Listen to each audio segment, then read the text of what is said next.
The summons screeched through the thin wall of my quarters. Not a knock, not a voice. A machine's wail against the pre-dawn. I bolted upright, dust from the seams of my bunk stinging my eyes. Another day, another dry prayer for rain. HQ was a scar on the horizon. Squat concrete, sweating under the merciless sun. Inside, the air was recycled breath and stale authority. The officer slid the datapad across the pitted metal desk. Didn't bother with a name. Figured mine was as interchangeable as any other cog in their damn machine. Fringe settlement, cult activity. His voice flat like the desert. Disruption to quotas possible, investigate. I knew the drill. Sand zealots, sand soul visions. Seen it all in 20 years out in the wasteland. But something itched in his tone, a tightness there like he was holding back the worst of it. What kind of cult? Best hedge my bets, maybe pry loose some useful information. He shrugged, a twitch at the edge of his jaw. The kind that whispers about what sleeps beneath. Then lower like it pained him. But there's more, rumors of things, worse. Beneath the sand, I snorted inwardly. Seen my share of deep dweller victims, and they were nasty enough. What could be worse? But the officer's eyes were flint, no flicker of doubt there. Fine, another fool's errand into the endless nowhere. I shoved the datapad into my pack along with the bare essentials. Water reclaim filters, a few protein bars, the old blaster that had seen better days. Same damn kit I'd packed 100 times before. The skimmer chewed through the dunes, leaving a scar of churned sand in its wake. Sun beat down like a hammer, the hot wind a rasp on bare skin. Out here, it wasn't just monsters that could kill you. The world itself was the enemy. Settlements blurred together, ghost towns clinging to life, faces gaunt as famine. Same desperation in the eyes, same mutterings when they saw the authority insignia on my battered skimmer. Seen some strange folk passing through, headed further out. Further out, where the desert turned from harsh to deadly. Each crumbling outpost sent a prickle down my neck. Wasn't fear exactly, seen too much for that, but a wrongness, thickening the closer I got to whatever backwater hole the cult had chosen. The sun dipped low, not with gentleness, but like a predator slinking back to its lair. Shadows stretched out, long and grotesque, in the wind. Was that just the wind? A half-heard whisper, a hiss that seemed to rise from the sand itself. Jumpy, that's what I was getting. Time to find shelter and clear my head. The settlement, if you could call it that, was worse than the others. Wind-blasted hovels sunk into the dunes, the air thick with desolation and something else. A sour tang, like rot and old incense gone bad. Even the scavengers wouldn't pick this place clean. I found the glyphs easily enough, scrawled into a crumbling wall. Not elegant script, no prayers I recognized. Crude spirals, twisting forms that snagged at the eye, made my head hurt just to look at. A prickle crawled down my spine. These weren't desperate pleas for rain or sand soul. That native desert cave fungus that supposedly gave people the ability to see into the future and communicate with the ancients underground. Nah, this was something darker. The wind whipped through the empty streets, carrying a sound that made my skin crawl. A chant, maybe? Low and ragged, rising and falling like a lament from some half-forgotten tomb. I followed, blaster drawn, not out of bravery, but because there was nowhere else to damn well go in this forsaken place. It led me to a sunken courtyard, half filled with sand. A flicker of flame, an altar, or what remained of one. Ragged figures hunched around it, maybe a dozen in all. The chanting swelled as I crept closer, and a jolt went through me. They weren't chanting in any tongue I'd ever heard. Harsh syllables that snagged in the throat. A rhythm that felt wrong, like it grated against the bones of the world. Then one of them turned a withered crone, eyes glittering in the firelight. She locked gazes with me, and the chanting faltered. And from her cracked lips came a guttural word that echoed and twisted in the still air. Sleeper? A jolt ran through me. Not fear exactly, but a prickling certainty that I'd stepped into something well beyond routine quota disruptions. This bunch, they weren't just desperate, they were a light. burned with a fervor I hadn't seen in years, not even in those sand soul-addled zealots back in the cities. Time to vanish. I eased backwards, the sand cool against my boots, then turned and bolted. Didn't bother with stealth. If they wanted to find me, they would. My only chance was to put some distance between me and their bonfire before dawn. The desert was no friend after dark. Shadows danced and writhed in the dim starlight, playing tricks on eyes already strained to exhaustion. Every rustle of wind, every flicker of movement at the edge of my vision, sent adrenaline spiking. My own damn imagination, conjuring monsters to match the madness I'd left behind. Yet every time I turned, there was only the endless, desolate expanse of the dunes. I stumbled over an outcropping of rock, skinning my palms, swore, tasted blood and grit, and a bitter laugh bubbled up in my throat. Out here, you tripped over the ruins of the old world and bloodied yourself on its bones. There were remnants of roads, half-eaten by the sand, machinery jutting up like skeletal fingers. Constant reminder that we weren't the first fools to wrestle with this wasteland. And maybe, just maybe, we wouldn't be the last. The night was endless, a slow bleed of purple into the hard gray of pre-dawn. Finally, I found a sheltered dip between two dunes, just enough to hunker down against the worst of the wind. I dug out a protein bar, forced the tasteless paste down. Sleep was a luxury out here. Not that it would come easy, with the echoes of those ragged chants still in my skull. Sleeper. Her voice had rasped in my mind, a dry wind through dead leaves. They weren't just worshiping whatever lurked beneath the sands. They were coaxing it, wakening it. The thought slithered under my skin. When dawn finally painted the horizon a sickly yellow, I didn't feel any more rested, just a bone-deep weariness and a sense of foreboding that clung like sweat. Each mile closer to that cult, their whispers seemed to follow. The rhythmic beat of their chants pounded in time with my heartbeat, a sick parody of sanity. The world around me was subtly shifting, not the tricks of light or exhaustion, but a change in the texture of the air itself, a constant low hum that set my teeth on edge. And the shadows, were they growing longer? Stretching in uncanny ways towards some unseen point? The desert wasn't just harsh anymore. It was actively hostile. I revved the skimmer's engine, its roar a pathetic defiance against the oppressive silence.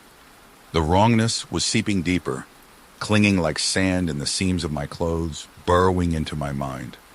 I had to find the heart of this madness, expose it, and either shut it down or else run like hell back to those faceless suits at HQ. Either way, I couldn't stay out here in the open another night. The desert itself had become the hunter, and I was the cornered prey. Deciding to finish what I started, I pushed the skimmer to its limits and arrived back to their desolate camp. When I arrived, I hid my skimmer among the boulders and made myself to look as if the sand had birthed me, and I walked as if in a confused daze. Then one of them noticed me and turned. He looked at me and his chanting stopped, and from his mummy-like lips came a single, guttural word that echoed and twisted in the still air. That word I heard before. Sleeper. A shiver ran through me. Not simply of cold, but of visceral aversion. This wasn't a title, but an epithet, laden with dreadful promise. Best to play the fool, gather what information I could before slipping away. I slumped my shoulders, rubbed some more dirt into my face. Practiced act of a broken man. Lost, I croaked. Need water. The old man cackled, the sound scraping like stones in an empty well. He gestured with a gnarled hand, and two of the others hulking men beneath the tattered robes hauled me closer to the fire. Up close, the stench was worse. Not just sweat and decay, but a musky animal tang I couldn't place. Outsider. His voice was a hiss, eyes boring into mine. What do you seek? I did my best to look pathetic, bewildered.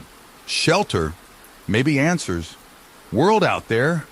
I waved a trembling hand towards the dunes. It ain't right no more. His grin stretched wide, showing yellowed teeth filed to jagged points. Not right for long, outsider. Not for long. The sleeper stirs. A tremor I couldn't hide ran through my arm. Damn it, I'd pushed too far, too fast. Time to backpedal. Sleeper?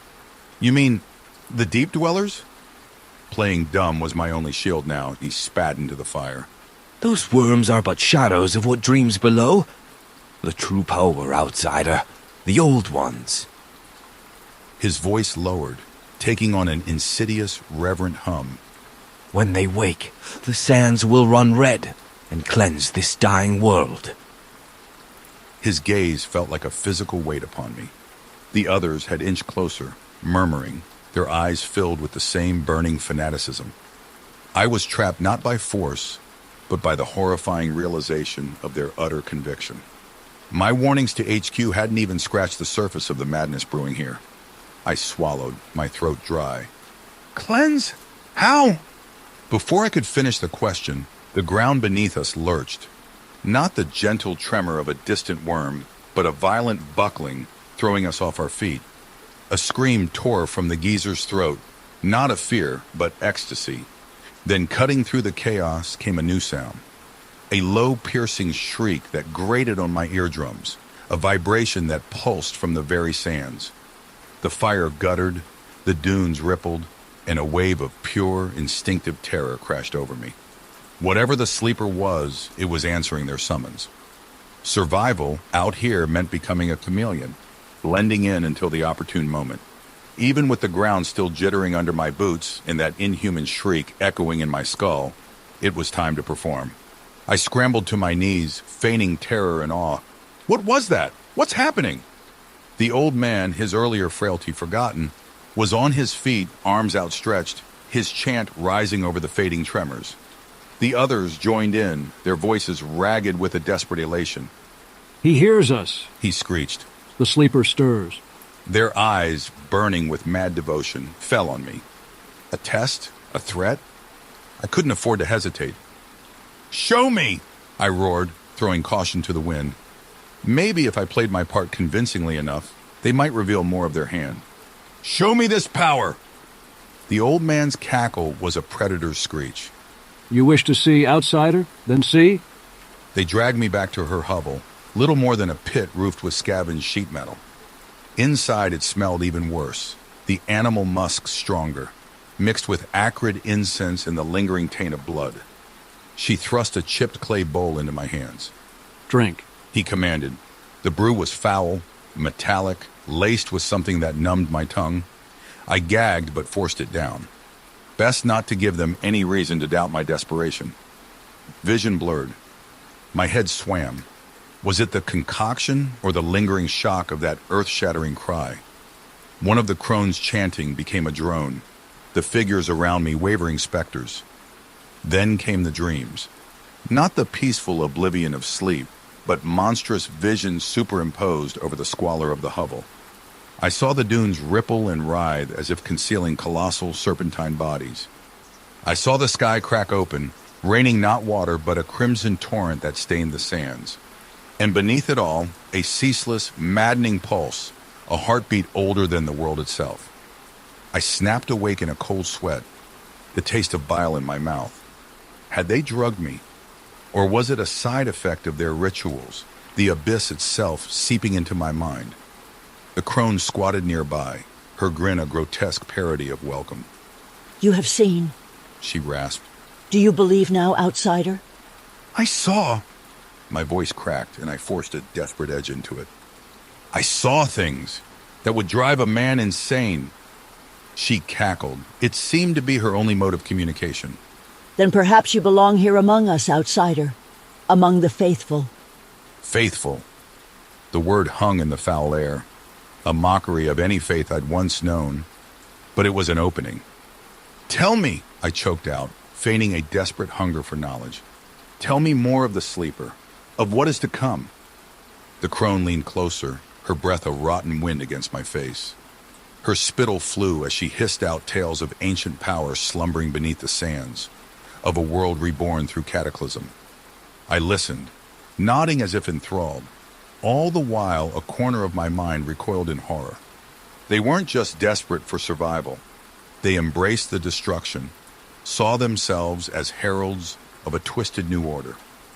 The wary hospitality descended, They gave me a pallet of filthy cloth, scraps of scavenged food. It turned my stomach, but I ate. I listened to their whispered plans, their half-formed rituals. With each passing hour, the mask of the broken man clung tighter, threatening to become my only face. The days blurred into a nightmare of sand and whispered chants. They called me Rafe, a nod to the vanished traveler whose name I'd stolen. Each dawn crawled out of the earth pregnant with dread, for with the rising sun came the rituals. Not in the sunken courtyard anymore, but at a site further out, where the desert rippled with an unnatural constant tremor. The crone Mara was their priestess, conductor of their madness. She'd carved glyphs in the sand with a shard of bone, the same spiraling forms that made my head throb. Then came the sacrifices. At first, small things. Scorpions snared in the night, rodents poisoned and offered in grotesque tableau with withered flowers and chipped beads. Mara would lead them in a wailing chorus directed at the unyielding sands, and with each offering, their fervor grew. One night it was a dog, half-starved, likely stolen from some other desperate settlement. They tethered it to a stake hammered into the ground, and Mara's chant took on a new, vicious edge. I watched from the shadows, the urge to vomit and the urge to run warring in my gut. The dog whimpered, sensing its fate. Then the earth rippled and something erupted from below. Not the blunt head of a deep dweller, but a cluster of segmented limbs, each ending in a sickle-shaped barb. It was smaller than I'd feared, but the monstrous wrongness of it made my skin crawl. They shrieked in delight as the barbed limbs tore into the dog. It was over in seconds, only a smear of blood and a few scraps of fur remaining. I slipped away, retching behind a dune, the acrid taste of Mara's foul brew mixing with the bile. The next morning, the very air hummed with their unholy glee. This, they proclaimed, was a sign, a taste of the sleeper's power. The rituals became more elaborate, more grotesque. Animal carcasses. I didn't want to know where they procured them, were followed by offerings of their own meager supplies, precious vials of distilled water poured into the sand to hiss and vanish. And then, the child. They brought him in under the suffocating weight of a moonlit night. No more than 10 years old, his eyes wide with terror. I'd seen that same fear in a dozen settlements, that haunted look of the ones always inevitably left behind. My hand twitched towards my blaster, but it would be suicide. One shot wouldn't stop them, not with their numbers, not in the grip of their frenzied belief. Mara's chant pierced the night, laced with a desperation bordering on hysteria. They bound the boy with rough-spun rope, his frail struggles futile against their zealous strength. I forced myself to watch, to document the horror for my report to HQ, to sear it into my memory as the reason I had to keep up the charade a while longer. He screamed as they staked him to the ground. The earth pulsed in sickening rhythm beneath him, and then silence. He was gone, swallowed whole, not even a smear of blood to mark his passing. I turned and ran, stumbling through the dunes, the echoes of their triumphant howls fading behind me. Back in my hovel, I stared at my hands, trembling and stained with sweat and sand. How long could I remain a mere witness? How long until the act wore thin and I became the very monster I was sent to investigate? Each ritual, each abomination, chipped away at a piece of my soul I wasn't sure I could reclaim. Sleep, when it came, was a treacherous thing. My dreams were a grotesque tapestry woven from the day's horrors. The inhuman shriek, the grasping, barbed limbs, the child's wide, terrified eyes. I jolted awake night after night, the taste of copper in my mouth, the phantom echo of the crone's chants ringing in my ears. The line between my waking world and the nightmare was eroding. One morning, I swore I saw those same barbed limbs flicker from beneath the sand just outside my hovel, only to vanish with a blink.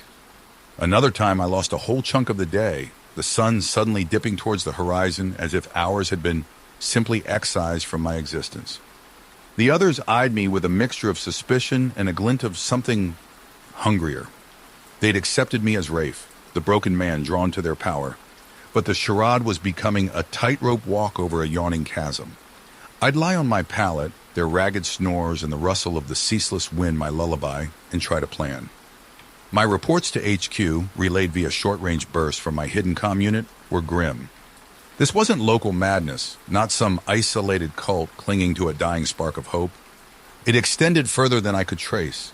A network of whispers and fanatical devotion to what?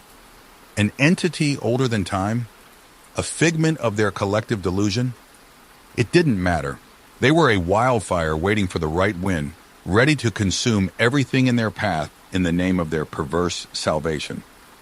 I began to overhear snatches of conversations that chilled me more than any desert night. Mara would rant and rave in her hovel, seemingly to herself, but the wind carried snippets of her prophecies. Crawls from the carcass of the old world. Hunger not of the flesh, but the spirit. And always threaded through it all, the promise of ascension, of the breaking of the old order. One night, a ragged gasp jerked me awake. Two of the men, the hulking ones, who'd hauled me before the crone, crouched on the sand outside, their voices low hisses. Not right. Outsider. Doesn't really believe. The rest was lost in the wind, but the fear that knifed through me was real. My performance wasn't perfect, my revulsion not entirely masked. They were starting to see the cracks. Morning came, not with the clean light of dawn, but a coppery haze choking the horizon. The others were jittery, a desperate energy buzzing between them. Something was coming. Their rituals took on a frantic edge, glyphs scrawled larger, sacrifices more precious, a strip of cured meat, a fistful of salvaged seeds that should have been a meal, not an offering. They were readying themselves for the culmination of their madness. And I was trapped. To run now would make me the final sacrifice, my blood fueling their apocalyptic fervor. To reveal my mission would seal the same fate. All I could do was watch, document, and hope there was enough of myself left to act when the moment came. By nightfall, the air was so thick with tension, it threatened to suffocate. Even the constant thrum beneath the sand felt different. A quickening heartbeat, a monstrous drum roll counting down to what felt like the end of the world. And deep inside, a cold, traitorous sliver of my mind wondered if they were right. It started subtly. That omnipresent thrum under the ground, it wasn't just stronger. It pulsed with a wrongness that sent waves of nausea through me.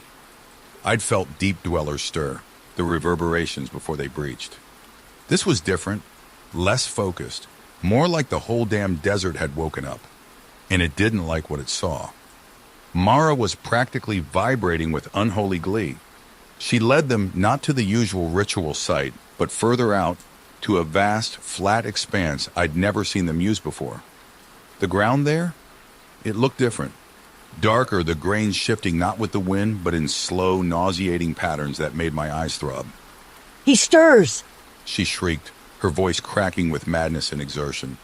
The sleeper stirs. Then came the cold. Not the desert night chill, but something bone-deep, seeping from the ground itself. I saw my breath mist even under the harsh sunlight.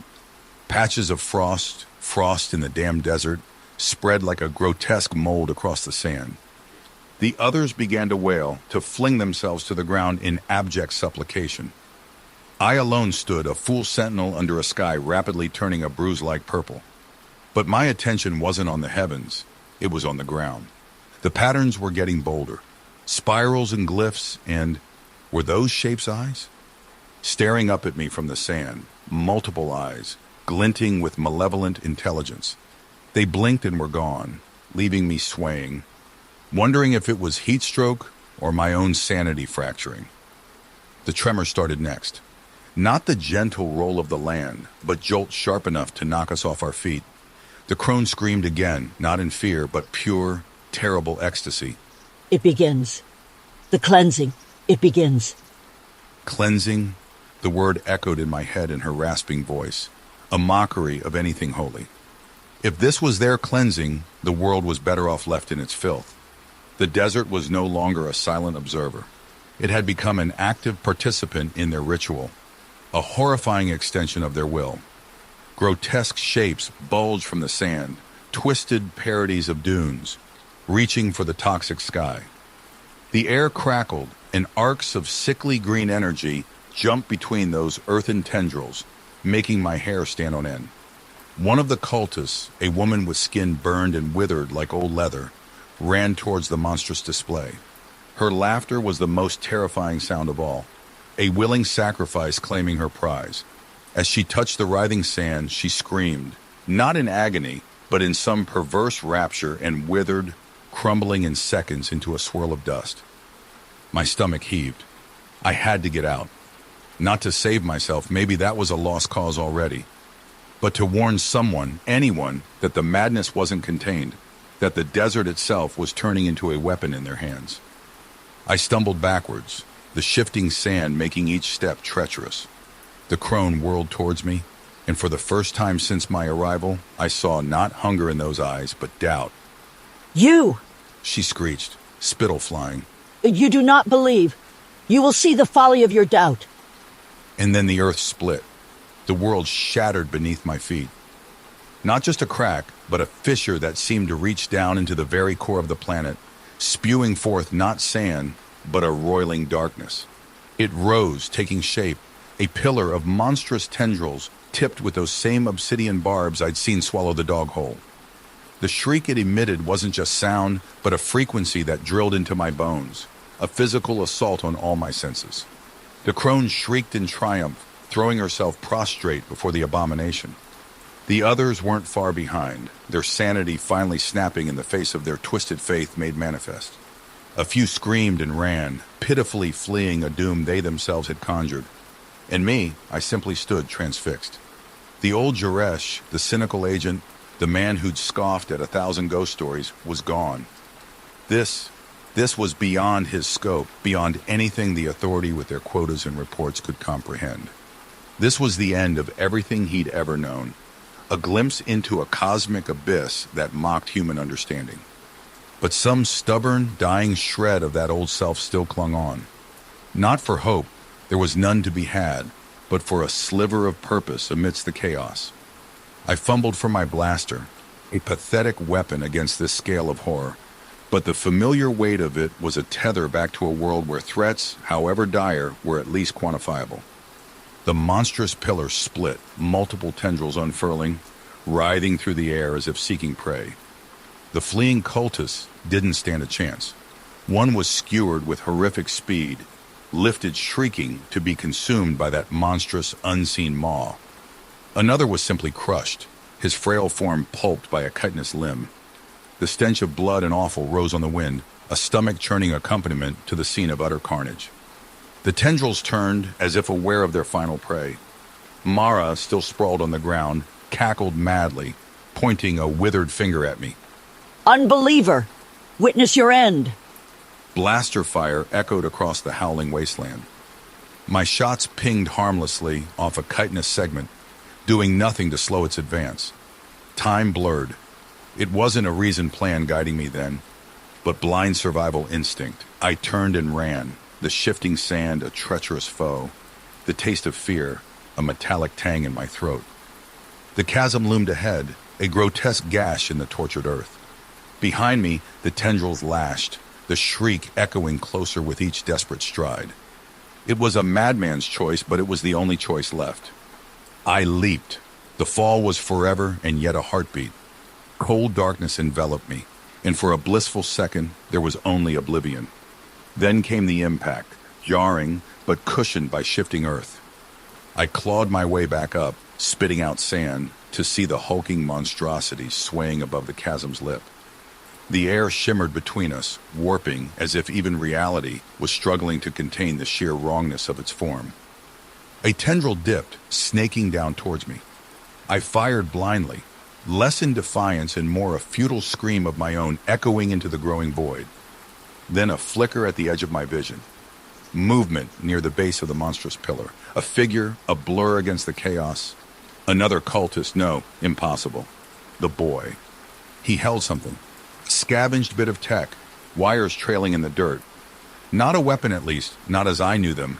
And yet, as he thrust it into the writhing base of the tendril, a jolt went through the monstrous figure. It retracted with a shriek that shook the very foundations of that broken land. Hope, a bitter, cruel flicker, flared in my chest. I had a moment, nothing more, before it recovered.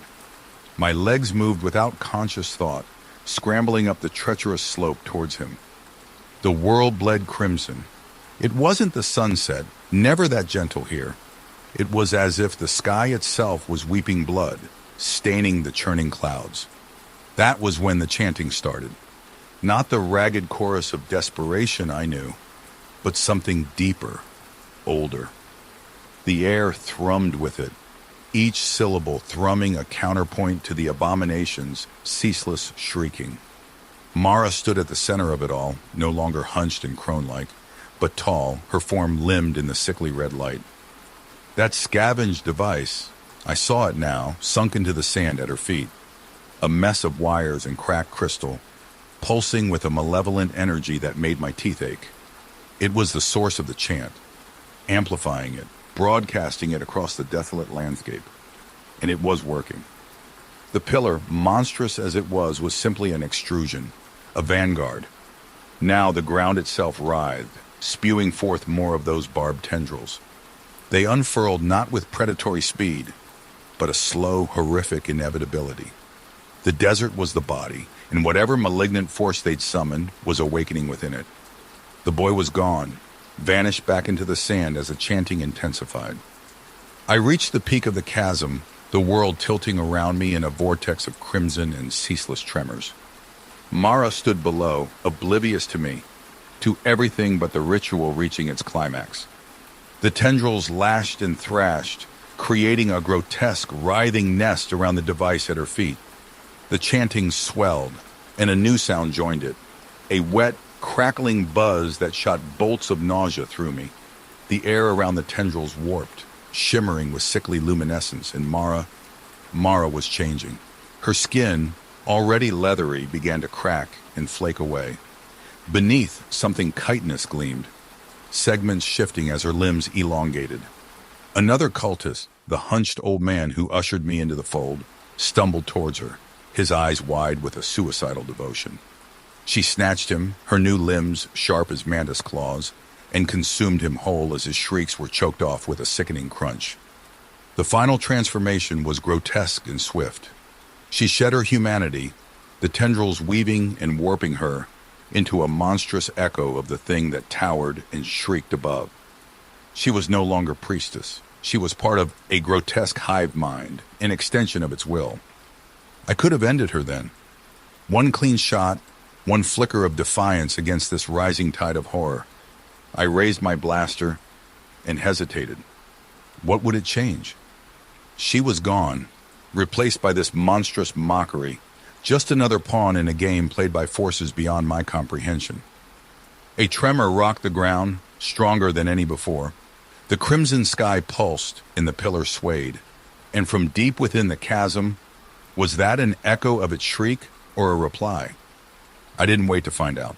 It was over, not with a victory or any scrap of the mission I'd been sent on, but with the certainty that we HQ, the struggling settlements, the whole desperate dying lot of us, were ants before a gathering storm. I turned and ran, not back towards the abomination, but towards the skimmer. Back towards a bureaucracy that would label my report as the ravings of a sun-addled madman. Back to a world that was already ending, one that wouldn't comprehend its doom until it was staring up at them from the blood-stained sands. Behind me, the tendrils writhed, and the monstrous pillar strained like a grotesque flower about to bloom into its final, world-ending form. The chanting hit a final crescendo, the sound not of worship anymore, but of a death knell for us all. The shriek did more than pierce the air. It shattered something fundamental, not just my eardrums, but some barrier within the world itself. The crimson-drenched sky split open, not in ragged cracks, but in a precise geometric tear that revealed a blackness so absolute it defied comprehension. The pillar, that monstrous, tendril-tipped horror, convulsed and split apart. The shards weren't sand or chitin, but slivers of that same impossible black, raining down like blades. I didn't have time to contemplate the impossibility. Survival instinct had taken over fully, primal and brutal in its simplicity. My feet churned, flinging up sand, each desperate step a prayer that those glistening black shards would miss. The cultists, those who survived the initial blast, weren't so lucky. Some were simply erased, vanishing in a flicker of light as the slivers sliced through them. Others changed. Their screams went beyond pain into a realm of utter, incomprehensible torment. Their bodies twisted, fused, melted away in a mockery of Mara's own horrific metamorphosis. I saw a cluster of them merge, limbs tangling, faces dissolving as they formed a grotesque, writhing mass, shrieking with 1,000 dissonant voices. The air throbbed, and the nauseating, coppery tang of blood intensified into a blinding miasma. My lungs burned as I ran, my vision dimming at the edges. Was I dying? Was it poison? Or was the fabric of reality itself dissolving from exposure to whatever had slithered through that tear in the sky? Through the haze, I registered the change in the pillar. It wasn't collapsing, but evolving. The tendrils melted away, the obsidian segments reforming, flowing into a single, immense form. No longer a pillar, it hunched, revealing a head that made my blood freeze. There were no eyes, no mouth in any recognizable sense, but a cluster of pulsing orifices arranged in a maddening, asymmetrical pattern.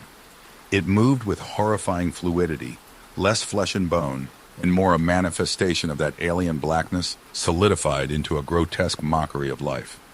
The chanting, if you could call that keening, discordant wail, chanting, ceased abruptly. The remaining cultists, even those transformed, fell silent. This entity needed no worship, no rituals. They'd been tools, a way to open the door, and their use was spent. Terror slammed through me anew. My flight was meaningless. Nowhere to run, nowhere to hide on this blasted wasteland. Even if I reached the skimmer, it was nothing more than a fragile metal shell against this cosmic horror. Maybe the best I could hope for was a quick, swift death, oblivion before the true horror of whatever fate that thing had in store began. The ground buckled beneath me, throwing me onto my face. I flailed, choking on sand, expecting chitinous limbs to close around me, expecting the end. But the end didn't come. Slowly, the tremors subsided. I heaved myself up, spitting out grit, and blinked the swirling dust from my stinging eyes. The crimson in the sky was fading, the tear sealing itself shut. My ears rang, a merciful numbness replacing the shrieking. The landscape was wrong. The sand wasn't sand anymore, but a finely ground black powder, shimmering with a cold luminescence. The dunes were frozen in place, sculpted into monstrous, blasphemous shapes that echoed the form of the creature. And the creature itself, gone, vanished back through the sealed rift, or retreated into some recess of the world we couldn't see, could never hope to comprehend. My first instinct was disbelief, stubborn human defiance screaming that none of this could be real. Then came the laughter, bubbling up from a well of hysteria I hadn't known I possessed. I stumbled over a dune, sculpted into the likeness of a fanged maw, the laughter echoing and distorting against its unnatural curves. A flicker of movement, one of the cultists, somehow still alive. He lay partially fused into another. Both their forms melted and reformed into something insectoid, segmented limbs twitching feebly on the luminescent ground. I knelt beside him, or them, the revulsion a distant thing compared to the chilling numbness spreading through me.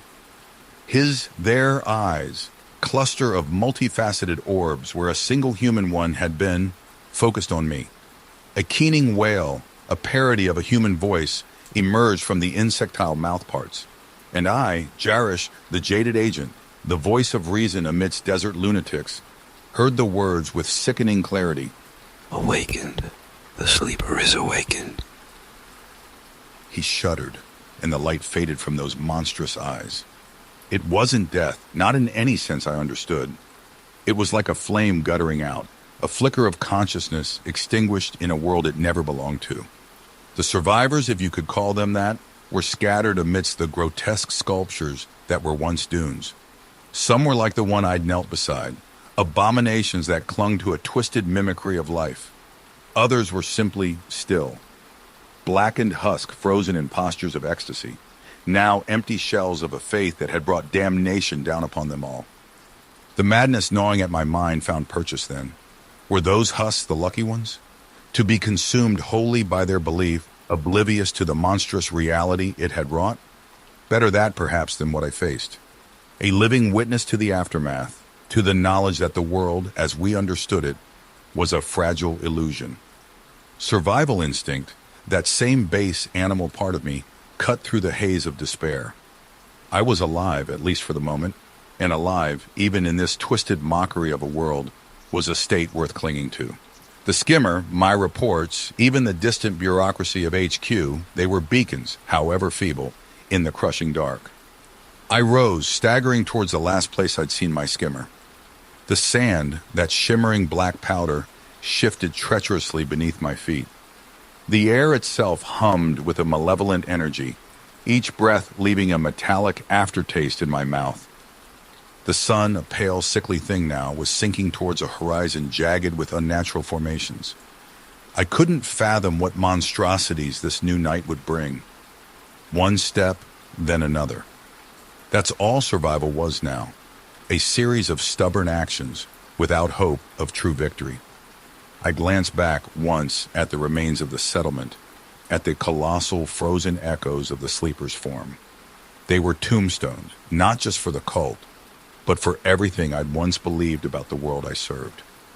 When I turned to look ahead, the path was swallowed by swirling, luminescent dust. The desert wasn't just hostile now, it was predatory. Every shadow, every flicker of movement was a potential threat. And somewhere, deep below or beyond the veil of what we perceived as reality, the sleeper stirred. It had tasted this world, found it ripe for something. Whether that was conquest, consumption, or a form of transformation too terrible to envision, couldn't know. My role had changed irrevocably. I wasn't an agent reporting a fringe threat anymore. I was a lone sentinel, bearing witness to a dying world. And if I was lucky, a survivor long enough to get that warning out, however futile it might ultimately be. The authority, if they weren't consumed by the same madness, would at least have a record. A twisted sort of comfort, maybe. But in the encroaching alien twilight under a poisoned sky, it was the only sort to be found. The skimmer lurched into motion, chewing through the luminescent sand. But it wasn't an escape, merely a postponement of the inevitable. The settled patterns of the wasteland were gone. Canyons yawned where there had been flat stretches before. Mountains of gleaming black glass erupted from the ground, their surfaces eerily smooth, reflecting the sickly stars above. The air crackled with a tension that sent jolts of pain through my teeth. Compass, long-range comm, useless. Every piece of tech I relied on was now just dead weight. The world itself had become my enemy, its laws warped and rewritten to accommodate the sleeper's horrifying existence. Each hour was a desperate gamble. Sleep was impossible, the echoes of that sky-splitting shriek and the images of the transformed cultists invading my dreams, reducing any attempt at rest to a fitful, terror-soaked half-consciousness. Food and water were dwindling, poisoned with the taint of a world gone terminally wrong. Even the act of breathing felt like a violation, drawing that subtly corrupted air into my lungs. My own mind was the most treacherous foe. Time lost meaning. Gaps appeared in my memory, like chunks of my life deliberately excised. Found myself standing over a ravine, no recollection of how I got there, staring into its depths and battling a perverse urge to simply step off the edge and end the struggle. Was this the desert playing tricks, or was it the sleeper? Was it even a being as I understood it, reaching for my sanity, dissolving it as readily as it had the cultist bodies? The settlement, what remained of it, became an inescapable beacon. I circled it like a vulture, drawn back again and again. Each time I expected to find it empty, a monument to the past. But amidst the blackened husks and nightmarish sand sculptures, movement flickered. The remnants of the cult still clung to a grotesque parody of life. They stumbled and crawled, driven by some instinct I couldn't fathom towards the heart of the transformed settlement, where the tendrils had first erupted, where Mara had plugged in her infernal device. What awaited them there I couldn't bear to witness. I would turn away, fighting the urge to vomit, and tell myself it was mercy to let them have whatever scrap of twisted purpose their broken minds still clung to. But in the dead of night, when the sky throbbed with a sickly green pulse, I would confess the truth. I was afraid. Alone, I was a speck of dying defiance in a world consumed. But if I joined them, offered the flicker of my own twisted faith, maybe then there wouldn't be an I to suffer anymore. Survival became a series of brutal choices. To drink water that tasted of battery acid, knowing it likely contained the same corruption that twisted the desert itself, or to die of thirst while still sane. To force down stale protein bars that turned to ash in my mouth, or starve. My body a husk echoing those of the devoured cultists. With each choice, with each sunrise that painted the world in its alien hues, something cracked within me. It wasn't a scream of defiance or a sob of despair, but a chilling, methodical acceptance. This was the new landscape of the world, and I was simply an organism trying to adapt or face extinction. One morning, or what passed for morning, in that fractured place, I woke kneeling beside a ravine sculpted into a many-fanged maw. My hands were slick with a foul-smelling ooze, the air shimmering around an iridescent black shard protruding from the ground. I didn't remember extracting it, or why. The shard thrummed in my palm, a nauseating rhythm that pulsed in time with my heartbeat. And deep down, a traitorous, exhausted sliver of me whispered, "Offering." I stared at the grotesque echo of the chasm where the pillar had first emerged. This was where it began, the nexus of transformation. The sleeper's twisted foothold in our reality. And there, amidst the mindless remnants of the cult, a figure hunched, still recognizable only by the tattered scraps of her robe. Mara, or what remained of her, knelt before a pulsing, fleshy mound that rose from the sand. To feed this obscenity, was that their purpose now? Was that mine? I turned from the sight, the shard still humming in my hand. Madness whispered promises of purpose, of belonging to something greater than my own fractured self. I walked away. Each step was a battle won against exhaustion, against despair, against the insidious pull of that monstrous world. But in the struggle, a cold, sharp sliver of myself survived. I wasn't an agent anymore, wasn't bound by duty to a world that no longer existed. I was simply Jaresh, and I would not be theirs. The escape, if you could call it that, was a blur of brutal pragmatism. I scavenged what I could from the skimmer's wreckage when it ground to a halt, choked by the ever-shifting sand. There was enough barely for a trek on foot, if I rationed ruthlessly and the world granted me enough mercy for a clean death from thirst when the supplies ran out. The direction didn't matter. North, south, back towards the blackened remains of the settlement. There was no destination anymore, only an away.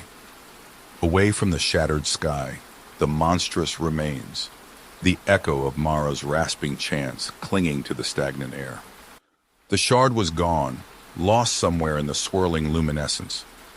I barely noticed. It was proof of a reality too monstrous to hold on to, better left for the transformed sands to swallow. Days blurred into a haze of thirst, hunger, and the constant, teeth-grinding need to stay one step ahead of the shifting, hostile ground. Nights were worse. The dreams weren't of the sleeper directly. Those were too vast, too terrible for my damaged mind to fully process. Instead, I dreamt of the broken cultists, their eyes pleading with impossible forgiveness. I dreamt of Mara, her final shriek of grotesque triumph, twisting into a mockery of my own choked pleas for a death that wouldn't come. I stumbled over the crest of a dune and collapsed. Below stretched the familiar desolation, dunes of good, honest sand, the scorched skeletons of dead settlements, the telltale shimmer of an oasis that might even be real. This was the edge, the limit of the sleeper's domain, or perhaps simply the point where my strength had given out entirely.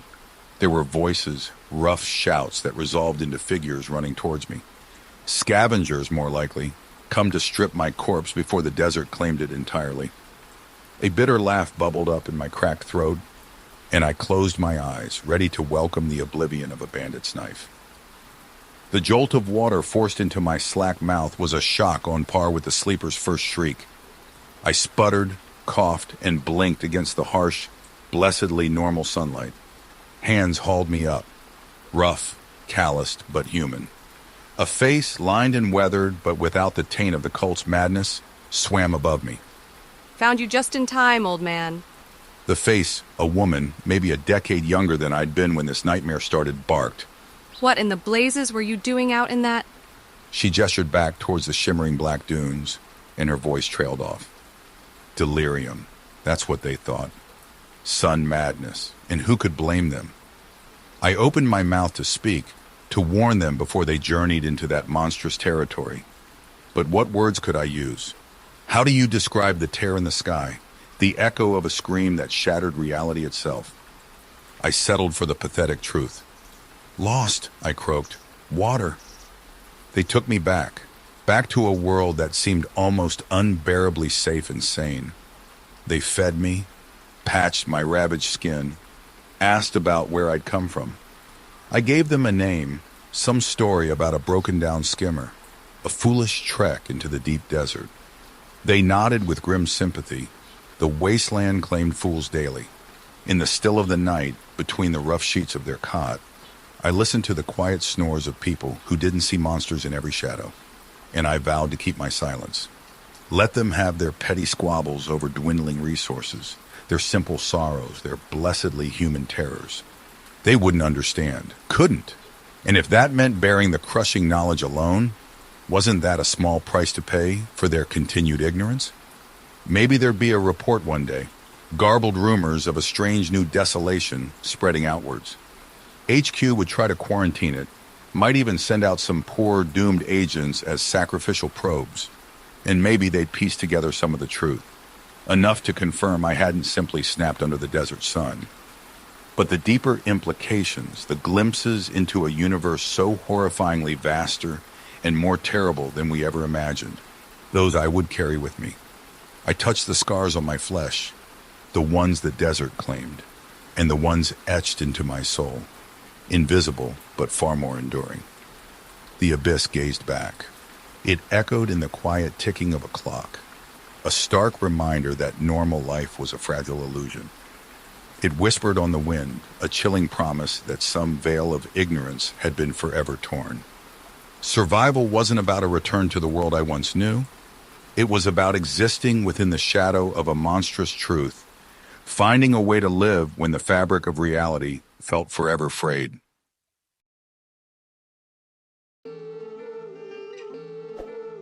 We hope you have enjoyed this episode of Quantum Dispatches and stay tuned next week for another thrilling adventure. Thank you for listening.